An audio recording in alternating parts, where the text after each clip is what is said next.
IPL ముగింపు దశకు చేరడంతో భారత క్రీడా అభిమానులు దృష్టి ఇప్పుడు ప్రపంచంలోనే అతిపెద్ద ఫుట్బాల్ సమరంపై పడింది.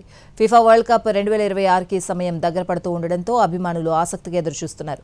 జూన్ 12 నుంచి ఈ మెగా టోర్నీ ప్రారంభం కానుండగా భారత్లో దీని ప్రసారాలపై మాత్రం తీవ్ర గందరగోళం నెలకొంది. టోర్నమెంట్ మొదలు కావడానికి కేవలం 3 వారాల సమయం మాత్రమే ఉన్నప్పటికీ ఇంతవరకు ఏ బ్రాడ్కాస్టర్ కూడా టెలివిజన్ ప్రసార హక్కులను ఖరారు చేసుకోలేదు. అంతేకాకుండా ఈ అంశంలో ప్రభుత్వ రంగ ప్రసార సంస్థ ప్రసార భారతి కూడా చేతులెత్తేసింది.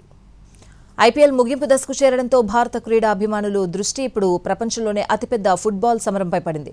ఫిఫా వరల్డ్ కప్ 2026కి సమయం దగ్గర పడుతూ ఉండడంతో అభిమానులు ఆసక్తిగా ఎదురుచూస్తున్నారు.